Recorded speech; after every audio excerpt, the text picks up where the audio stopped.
मेरे भाइयों, मेरे दोस्तों, मैं आपको सिर्फ इतना बताना चाहता हूँ, पर्यावरण ज़िंदगी का वो अंग है, वो माध्यम है, वो ज़िंदगी का एक रास्ता है जो ज़िंदगी को सुकून और ज़िंदगी को प्रसन्नता देता है।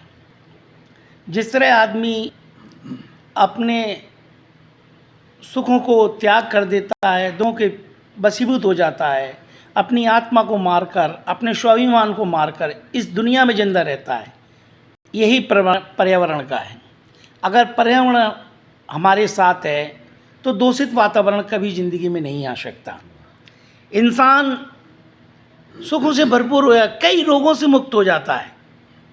आज का पर्यावरण जो लोगों ने भुला दिया है, जिसको काट कर लोगों ने अपने छज्जे, अपने मकान, अपने गार्डन, अपनी पार्किंग बना ली है, वो उनने कुछ ऐसा नहीं बनाया उनकी मन की संतुष्टि है, बल्कि उनने अपने मौत का एक आशियाँ बना लिया है। क्यों? कि जब पर्यावरण जिंदा रहेगा तभी तो हम और आप जिंदा रहेंगे। आज वो गाड़ी जो आपने गैरेज में रखी है, हजारों पेड़ों को काटकर, कई पेड़ों को काटकर, वो आपने गाड़ी, जब आप ही नहीं होंगे तो गाड़ी चलाएगा कौन? जिस तरह आपने मकान बना लिए हैं पेड़ों को काटकर, पर्यावरण को दूषित कर कर, पर्यावरण को नष्ट कर कर, जब हम ही नहीं रहेंगे तो उस मकानों में कौन रहेगा?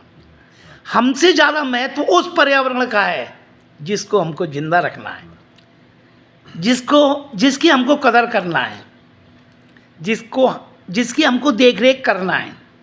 आज इंसान सब कुछ भुलाकर अपने सुखों का ध्यान रखकर उस पर्यावरण को ही मार देता है जिस पर्यावरण के पीछे वो जिंदा है।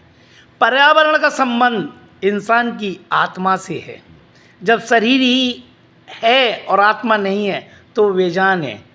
4 लोग आएंगे, उठा के शमशान ले जाएंगे, कोई कफन उड़ाएगा, कोई राख डालेगा, कोई शक्कर डालेगा, कोई घी डालेगा और तुमको जला देगा।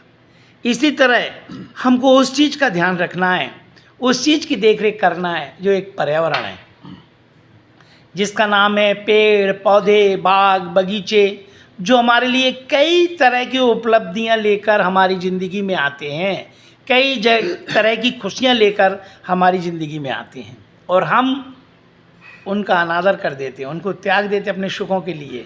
अरे जब हम ही नहीं रहेंगे तो सुख कहाँ से आएगा? जब हम ही नहीं रहेंगे तो कोई चीज़ का उपयोग हम कैसे करेंगे? मेरे प्यारे भाइयों, मेरी प्यारी बहनों, मेरे प्यारे बड़े बूढ़ों, मेरे माता पिता, ये मेरे सभी सहपाठी और दोस्तों, एक चीज़ का हमेशा ध्यान रखो कि पर्यावरण जिंदगी का वो अंग है जिसके बिना इंसान का जीना असंभव है, असंभव है।